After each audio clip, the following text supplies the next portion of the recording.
Bonjour à tous, aujourd'hui nous allons voir la Trinité de Dieu. Par Trinité de Dieu, nous comprenons son existence tripersonnelle en tant que Père, Fils et Saint-Esprit, un seul Dieu en trois personnes. Alors Marie-Madeleine va me poser des questions et moi je vais essayer de lui répondre. Que veut dire un seul Dieu en trois personnes? Nous allons voir dans Luc l'Annonciation. Nous allons lire Luc 1,35. L'ange lui répondit, « Le Saint-Esprit viendra sur toi, et la puissance du Très-Haut te couvrira de son ombre. C'est pourquoi le Saint-Enfant qui naîtra de toi sera appelé Fils de Dieu. » Alors, nous voyons ici que l'ange annonça à Marie qu'elle enfantera un fils qui s'appellerait Jésus, nom qui signifie Dieu qui sauve. Et il ajouta, il sera grand et sera appelé le Fils du Très-Haut. Alors l'ange annonce à Marie qu'elle enfantera un fils qui s'appellera Jésus, nom qui signifie Dieu qui sauve. Et il ajouta, il sera grand et sera appelé le Fils du Très-Haut. Alors, on voit ici que l'ange a soin de dire à Marie, le Saint-Enfant qui naîtra de toi sera appelé Fils de Dieu. Car si le Fils de Dieu devenait homme, mystère insondable, cela ne pouvait avoir lieu que par l'intervention de la puissance du Saint-Esprit et non par la volonté humaine. Est-ce qu'il y a d'autres versets de la Bible qui nous parlent de la Trinité? Nous voyons également avec le baptême de Jésus dans Luc la manifestation des trois personnes de la Trinité. Nous allons lire Luc chapitre 3, verset 22. Et le Saint-Esprit descendit sur lui sous une forme corporelle, comme une colombe. Et une voix fit entendre du ciel ces paroles. « Tu es mon Fils bien-aimé, en toi j'ai mis toute mon affection. » Nous voyons ici, avec le baptême de Jésus, commence l'histoire de son activité. La manière dont Luc parle de Jésus au début de son ministère s'accorde parfaitement avec le caractère de Fils de l'homme. Alors, il n'y a que Luc qui rapporte que Jésus priait à son baptême. Les autres évangélistes n'en parlent pas. Alors, lorsque le ciel s'ouvrit sur lui, Dieu reconnaît cet homme comme son fils en qui il a trouvé son plaisir. Il peut le sceller du Saint-Esprit en vertu de ses propres perfections. Alors, une fois que Jésus a fait cette prière au Père, et on voit ici que Dieu, le Père, le reconnaît en tant que Fils, son Fils,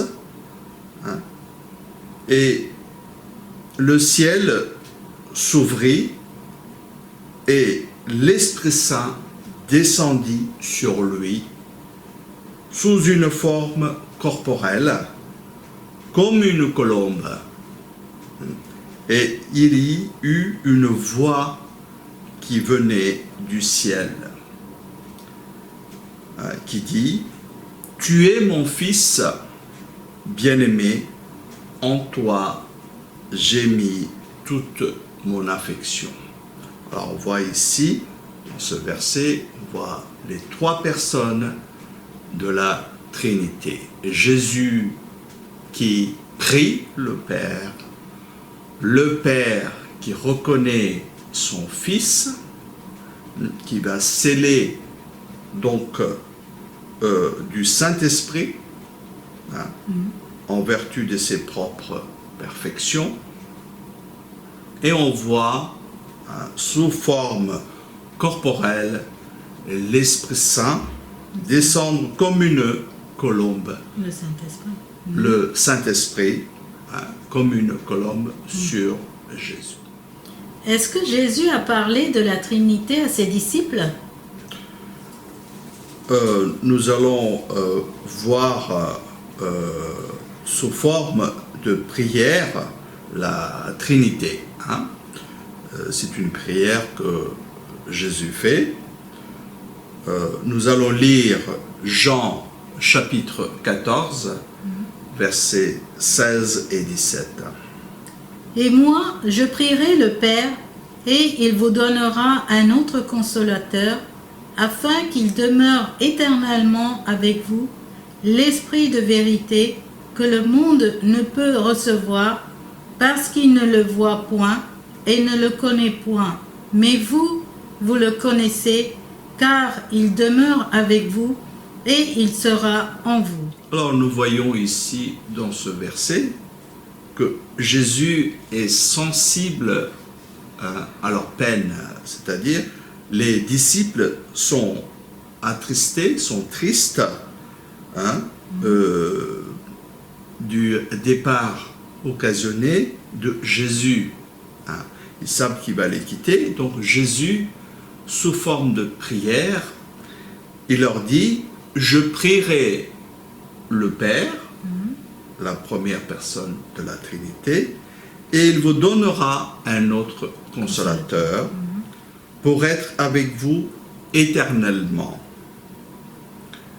Ce consolateur ne les quittera pas et les consolera durant leur séjour ici-bas, sur cette terre, et aussi dans la gloire éternelle. Et la deuxième personne, le Fils de Dieu, seconde personne de la Trinité, alors lui a accompli dans ce monde toute l'œuvre que le Père lui a demandé de faire. C'est-à-dire, c'est surtout, Jésus a obéi au Père jusqu'à la croix. Et pourtant, le monde l'a rejeté, mais il y a quelques-uns, comme ses disciples, quelques-uns l'ont reçu. C'est donc pour cela seulement que viendra l'Esprit Saint.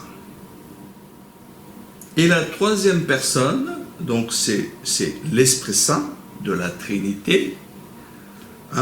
Aujourd'hui, nous sommes arrivés à la fin du temps de l'absence du Seigneur, mais malgré tout le désordre qui règne dans la chrétienté, le Saint-Esprit, le Consolateur, s'acquitte fidèlement de son service en faveur de tous ceux qui s'attendent à lui. C'est-à-dire, tous ceux qui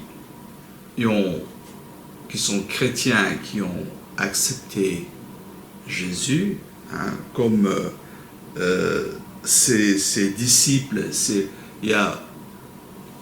ce n'est pas tout le monde qui ont accepté Jésus à l'époque de Jésus. Les Juifs ne l'ont pas accepté. Mais il n'y a qu'une petite minorité de gens qui l'ont accepté. Eh bien, c'est pour ces gens-là que le Saint-Esprit est donné. Et là, aujourd'hui aussi, si on accepte Jésus comme le Fils de Dieu, hein, qu'il est venu dans ce monde pour nous, pour obéir au Père, hein, il a obéi, comme j'ai dit, jusqu'à la croix, ben, ceux qui auront accepté Jésus comme Fils de Dieu, comme la deuxième personne de la Trinité, recevront l'Esprit Saint. J'aimerais que vous nous expliquiez un peu plus sur les 3 personnes de la Trinité que vous venez d'en parler. Premièrement, le Père est évidemment reconnu comme Dieu. Nous allons lire 1 Pierre chapitre 1, verset 2. Et qui sont élus selon la prescience de Dieu le Père, par la sanctification de l'Esprit, afin qu'ils deviennent obéissants et qu'ils participent à l'aspersion du sang de Jésus-Christ. Que la grâce et la paix vous soient multipliées.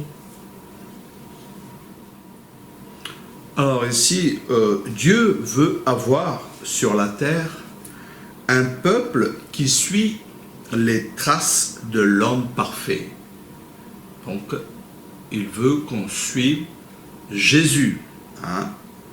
Alors, on va voir un petit peu toute la vie de Jésus, hein, toute la vie de Christ ici-bas, se résume dans ce seul mot, obéir à Dieu. Hein? L'obéissance à Dieu. Il dit, voici, dit-il, je viens pour faire, ô Dieu, ta volonté. Jésus a réalisé cette obéissance jusque dans l'agonie de Gethsémane en disant que ce ne soit pas ma volonté, mais la tienne qu'il soit faite. On le voit dans Luc, chapitre 22, verset 42. Et encore, quand son âme était troublée devant l'heure de l'abandon, il dit, hein, Père, glorifie ton nom, dans Jean chapitre 12, verset 22, on ne peut pas obéir à la parole de Dieu, on ne peut pas obéir à Dieu si on n'est pas purifié par le sang de Christ. Or, nous sommes mis à part par l'aspersion du sang de Christ, sans laquelle aucune obéissance semblable à la sienne ne serait possible. Hein? On peut faire des efforts, ce sera avec notre propre effort, mais ce sera difficile. Il faut qu'on soit purifié, aspergé du sang du Christ. C'est-à-dire, pour cela, il faut accepter Jésus comme le Fils de Dieu, comme la deuxième personne de la Trinité. Dieu veut qu'on prenne exemple comme modèle le Christ. Il veut un peuple, hein, qui suive l'homme parfait qui est Jésus-Christ. Donc c'est Jésus la deuxième personne de la Trinité. On va le voir, c'est lui la deuxième personne, on va le voir un peu plus en détail. Alors ici, quand on dit purifié par le sang du Christ, il ne s'agit pas ici du rachat, du pardon, du salut, mais d'être rendu participant de la pureté de Christ devant Dieu pour pouvoir obéir comme lui. Alors, ça n'a rien à voir avec la confession qu'on fait, hein, quand on accepte Jésus par confession, quand on dit à haute voix, ça n'a rien à voir. Là, il faut accepter Jésus comme Fils de Dieu, comme la deuxième personne de la Trinité. Donc, dans notre vie, premièrement, il faut accepter Jésus comme Dieu dans notre vie, le Fils de Dieu. Comme Dieu. Nous allons voir la suite. On va voir la deuxième personne. Le Fils est aussi reconnu comme Dieu. Alors, la deuxième personne de la Trinité, donc le Fils, est aussi reconnu comme Dieu. Nous allons lire Jean chapitre 1, verset 14. Et la parole a été faite chair, et elle a habité parmi nous, pleine de grâce et de vérité, et nous avons contemplé sa gloire, une gloire comme la gloire du Fils unique venu du Père. Lorsque l'homme était à l'état d'innocence, l'Éternel Dieu descendait et pouvait avoir des rapports avec lui. Il pouvait venir discuter avec lui, parler avec lui. On voit avec Adam et Ève, Dieu venait parler avec eux. Il avait la relation. Donc il avait des relations. Mais une fois que le péché est rentré dans le monde, Adam et Ève ont été séparés de Dieu par ce péché. Et quand Jésus est venu dans ce monde, quand la parole devient chair et habite au milieu des hommes, le péché était entré déjà dans le monde et avait privé l'homme des rapports qu'il s'était écoulé 4000 ans, pendant 4000 ans avant que Jésus vienne dans ce monde. Il n'y avait plus de relation, de rapport avec Dieu et l'homme directement. Directement, il n'y avait pas de rapport. Durant lesquels Dieu avait usé de patience en fournissant aux hommes l'occasion de prouver s'ils étaient capables de quelque bien. Donc Dieu était patient. Il attendait il a attendu combien de temps? Il a attendu 4000 ans. Alors, qu'est-ce que l'homme faisait une fois qu'il était séparé de Dieu, que le péché est rentré dans le monde? Ils démontrèrent au contraire la corruption de la nature et leur incapacité de changer.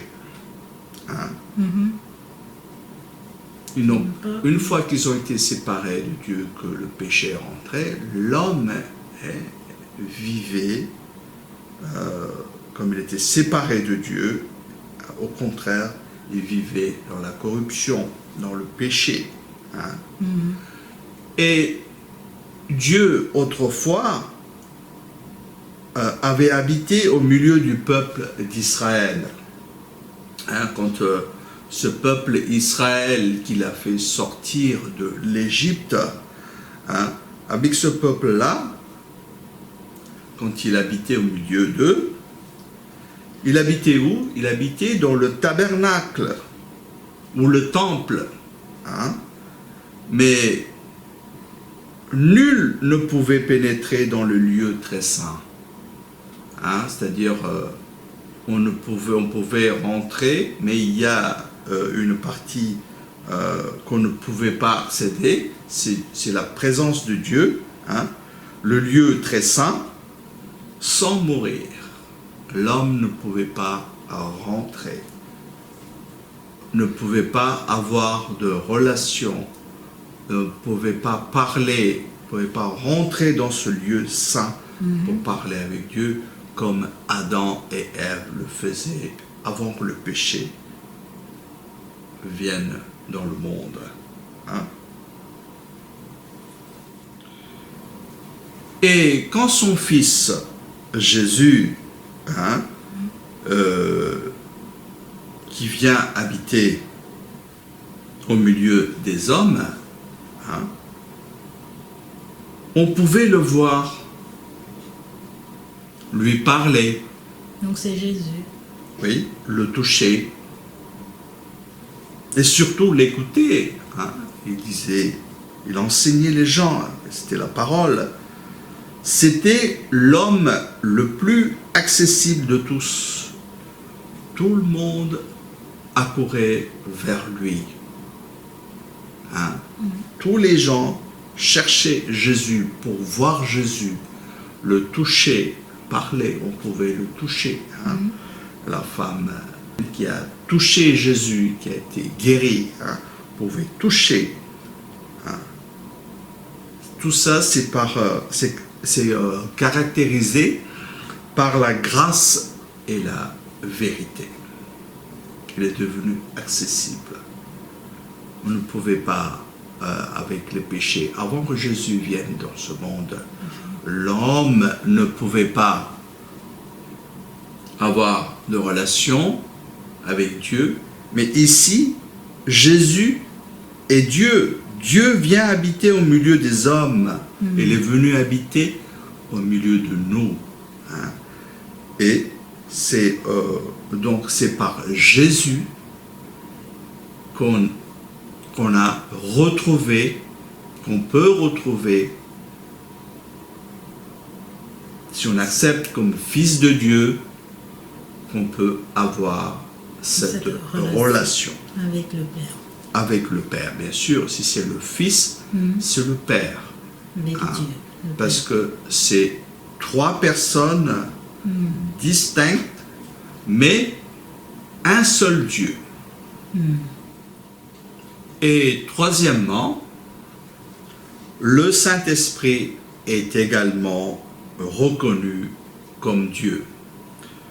Nous allons lire Actes chapitre 5, versets 3 et 4. Pierre lui dit, Anania, pourquoi Satan a-t-il rempli ton cœur au point que tu montes au Saint-Esprit et que tu aies retenu une partie du prix du champ? S'il n'eût pas été vendu, ne te restait-il pas? Et après qu'il a été vendu, le prix n'était-il pas à ta disposition? Comment as-tu pu mettre en ton cœur un pareil dessein? Ce n'est pas à des hommes que tu as menti, mais à Dieu. Alors ici, nous voyons Anania avec son épouse Saphira ont vendu la terre qu'ils possédaient, hein, pour le donner. Normalement, cet argent-là est destiné pour donner à la communauté. Ils devaient le remettre aux apôtres. Alors, qu'est-ce qu'ils font? Ils ont mis de côté une partie pour eux et rapporté une autre partie aux apôtres. C'est pour ça que ici Pierre explique, hein, dans un premier temps, à Anania, qu'il a menti au Saint-Esprit en prétendant avoir donné tout l'argent de cette vente, alors qu'il n'a pas. Ils ont gardé la totalité. Ils ont gardé une partie pour eux. Hein. Et donc, Pierre explique en faisant cette action-là, ils ont un peu essayé de tricher, de mentir au Saint-Esprit. Mais Anania, lui, il pensait avoir seulement menti à des hommes. Elle a dit, Bon, c'est des hommes, si je mets une petite partie, ils ne vont pas le savoir. Hein. Mais en réalité, en mettant l'argent de côté, ben, il a menti au Saint-Esprit. Il a menti à Dieu. Parce que le Saint-Esprit est Dieu. C'est la troisième personne de la Trinité. Oui, parce que là, il dit, tu as menti, mais à Dieu. À Dieu, voilà. Pas à des hommes. Alors, par cette dernière affirmation, Pierre déclare du même coup que le Saint-Esprit est Dieu. Donc, on voit bien que ces trois personnes, le Père, Dieu, c'est la première personne Dieu. de la Trinité, il est Dieu. La deuxième personne, le Fils de Dieu, Jésus-Christ, hein, qui est aussi reconnu comme Dieu, et le Saint-Esprit, hein, la troisième personne de la Trinité. il est reconnu comme Dieu. Qui est reconnu comme Dieu. Hein. Donc on a vu Plus fort. on a vu donc la Trinité de Dieu, ces trois personnes distinctes, mais un seul Dieu.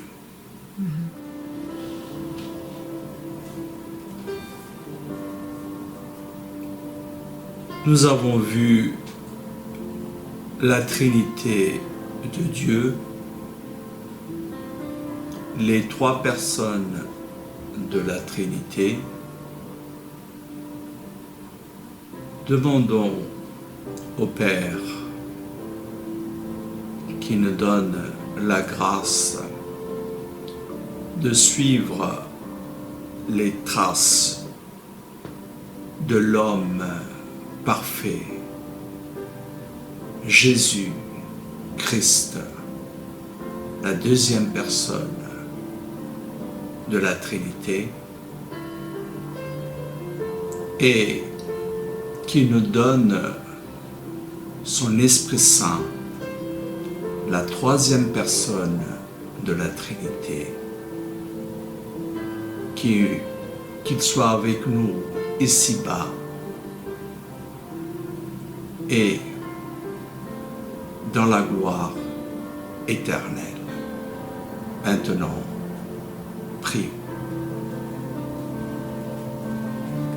Père éternel, nous te louons, nous te bénissons Seigneur, nous t'adorons Seigneur, nous te glorifions Père. Merci Père de nous révéler que tu es en trois personnes, mais un seul Dieu. Merci pour cette grâce, merci pour ce message aujourd'hui que tu nous donnes et que tu nous révèles aussi. Merci pour ton amour, merci pour ta bonté de nous avoir donné Jésus, notre Seigneur Jésus-Christ, et ton Esprit Saint, le Saint-Esprit, notre consolateur. Oui Seigneur, tu es bon, tu es merveilleux. Nous prions aussi pour toutes les personnes qui n'ont pas encore reçu cette grâce de connaître la Sainte Trinité de Dieu. Oui, donne-leur, Seigneur, cette grâce pour qu'ils puissent t'accueillir et te recevoir dans leur vie et d'avoir cet amour que tu nous donnes par ton Fils, Seigneur Jésus, notre Seigneur Jésus-Christ. Seigneur, oui Seigneur, bénis, bénis ton peuple, bénis tout ce qui t'appartient Seigneur. Oui Seigneur, tu es vraiment merveilleux. Donne la grâce à ton peuple Oui, Seigneur, et donne la grâce de te connaître encore, Seigneur. Béni sois-tu, Père. Et nous prions aussi pour les malades, les gens qui souffrent. Seigneur, apaise-les, apaise leur souffrance, Seigneur. Et aussi, nous prions pour tous ceux qui ne te connaissent pas et pour qu'ils puissent te connaître encore davantage, Seigneur. Oui, Seigneur, tu nous révèles par ta parole toute la vérité. Ta vérité, Seigneur, est merveilleuse. Seigneur, nous te bénissons, nous t'adorons, nous te glorifions, Seigneur. Merci pour ce message, Seigneur. Et bénis tous ceux qui vont regarder ce message et parle-leur dans leur cœur, Seigneur. Ouvre leur cœur pour qu'ils puissent t'accueillir et te connaître encore, Seigneur. Merci, Seigneur. Merci pour tout ce que tu nous as donné. Nous te bénissons, nous t'adorons, Seigneur. Et nous prions. Nous te rendons grâce, Seigneur. Et nous te prions au nom de notre Seigneur Jésus-Christ. Amen. Amen. Merci.